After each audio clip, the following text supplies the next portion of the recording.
Kashmir files एक वास्तविक कहानी। भारत की धरती को स्वर्ग कहे जाने वाले कश्मीर की घाटी अपनी प्राकृतिक सुंदरता, झीलों, बागों और पहाड़ों के लिए विश्व भर में प्रसिद्ध थी। लेकिन 1990 का वह कालखंड कश्मीर के इतिहास का सबसे काला अध्याय बन गया। यह वह दौर था जब कश्मीर में आतंकवाद ने अपने पंख फैलाने शुरू कर दिए और हजारों सालों से यहाँ रह रहे कश्मीरी पंडितों को अपनी ही जन्मभूमि से पलायन करने के लिए मजबूर कर दिया गया। प्रारंभिक वातावरण। कश्मीरी पंडित समाज सदियों से घाटी में बसा हुआ था। वे शिक्षक, डॉक्टर, वैज्ञानिक, लेखक और सरकारी सेवा में बड़े पदों पर कार्यरत थे। उनका योगदान शिक्षा और प्रशासन दोनों में महत्वपूर्ण था। स्थानीय मुसलमान भाइयों के साथ भी उनके संबंध लंबे समय तक सामान्य और मधुर रहे। लेकिन 1980 के दशक के अंत में जब पाकिस्तान प्रायोजित आतंकवाद ने घाटी में प्रवेश किया तो हालात बदलने लगे। कुछ कट्टरपंथी संगठनों ने इस्लामी शासन स्थापित करने का नारा बुलंद किया। उनकी नजर में कश्मीरी पंडित गैर इस्लामी थे और इसीलिए उन्हें या तो इस्लाम कबूल करने, घाटी छोड़ने या मौत चुनने का फरमान सुनाया गया। 1989 से 90 का काला दौर। 19 जनवरी 1990 की रात कश्मीरी पंडितों के लिए मौत की रात बन गई। मस्जिदों से लाउड स्पीकर पर घोषणाएं होने लगी।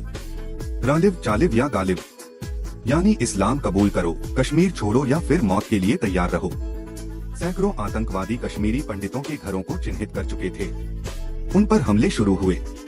डॉक्टर, इंजीनियर, प्रोफेसर और आम नागरिकों को बेरहमी से मारा गया। कई महिलाओं के साथ अत्याचार हुए। बच्चों तक को नहीं छोड़ा गया। भय और पलायन। उस रात हजारों कश्मीरी पंडित परिवार अपने घर छोड़कर जम्मू की ओर भागे। जिन्होंने जाने से इनकार किया उन्हें आतंकवादियों ने चुन चुन कर निशाना बनाया। अगले कुछ महीनों में करीब 4 से 5 लाख कश्मीरी पंडितों को अपना घर बार छोड़ना पड़ा। जिन्होंने सदियों से इस धरती पर अपने खेत खलिहान, मंदिर और मकान बनाए थे, उन्हें सब कुछ पीछे छोड़कर केवल जान बचाने की चिंता में भागना पड़ा। जम्मू पहुँचे इन परिवारों के लिए छोटे छोटे टेंट और शरणार्थी कैंप बनाए गए। भीषण गर्मी और बरसात में यह जीवन नरक से कम नहीं था। पीड़ा की कहानियाँ। हर परिवार की अपनी पीड़ा थी। किसी ने अपने पिता को आतंकियों के हाथों खोया, किसी की बहन को अगवा कर लिया गया, किसी के बच्चे को गोलियों से छलनी कर दिया गया। एक उदाहरण, सारला भट्ट नाम की नर्स को आतंकियों ने उठाकर अमानवीय यातनाएं दी और उसकी हत्या कर दी। इसी तरह कई शिक्षकों और बुद्धिजीवियों को निशाना बनाकर मारा गया ताकि बाकी पंडितों में डर फैले। मंदिरों को तोड़ा गया, मकानों को लूटा गया और एक समृद्ध समाज रातों रात शरणार्थी बन गया। सरकार और समाज। उस समय की परिस्थितियों में सरकार पूरी तरह असफल रही। प्रशासन आतंकवादियों के सामने बेबस नजर आया। पुलिस और सुरक्षा बल मौजूद तो थे, लेकिन आतंकियों की संख्या और उनकी रणनीति इतनी व्यापक थी कि सरकार कश्मीरी पंडितों को सुरक्षा देने में नाकाम रही।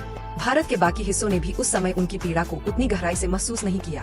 धीरे धीरे कश्मीरी पंडित समाज विस्थापन का शिकार होकर अलग अलग राज्यों में बिखर गया। पहचान की लड़ाई। 3 दशक गुजर गए, लेकिन यह समुदाय अब भी अपनी मातृभूमि में लौटने के लिए संघर्षरत है। उनकी जमीनें, उनके मंदिर, उनकी विरासत सब या तो नष्ट हो गए या कब्जे में चले गए। आज भी लाखों कश्मीरी पंडित भारत के अलग अलग हिस्सों में रहते हुए अपने बच्चों को यह इतिहास बताते हैं कि कैसे उन्हें अपने ही घर से बेघर किया गया। कश्मीर फाइल्स और सच्चाई। लंबे समय तक यह विषय सार्वजनिक विमर्श में दबा रहा। 2022 में रिलीज हुई फिल्म कश्मीर फाइल्स ने इस दर्दनाक सच्चाई को व्यापक रूप से सामने लाया। यह केवल एक फिल्म नहीं, बल्कि उन लाखों लोगों की गवाही थी जिन्हें अपनी मातृभूमि से उखा फेंका गया। इस फिल्म ने समाज को झकझोर दिया और पूरे भारत को याद दिलाया कि कश्मीरी पंडितों का दर्द केवल उनका निजी दर्द नहीं, बल्कि पूरे देश का घाव है। निष्कर्ष, कश्मीरी पंडितों का पलायन भारतीय इतिहास की ऐसी त्रासदी है जिसे कभी भुलाया नहीं जा सकता। यह केवल धार्मिक या राजनीतिक संघर्ष नहीं था, बल्कि मानवता पर किया गया अपराध था। आज भी जब कोई बुजुर्ग कश्मीरी पंडित अपने पोते पोतियों को यह कहानी सुनाता है तो उसकी आंखें भर आती हैं। उसके मन में अब भी वही सवाल है, क्या हम कभी अपने घर लौट पाएंगे? यह कहानी हमें याद दिलाती है कि हिंसा और आतंकवाद किसी भी समस्या का समाधान नहीं हो सकते। शांति, न्याय और समानता ही वह रास्ता है जो कश्मीर को उसके असली स्वरूप, धरती का स्वर्ग में वापस ला सकता है।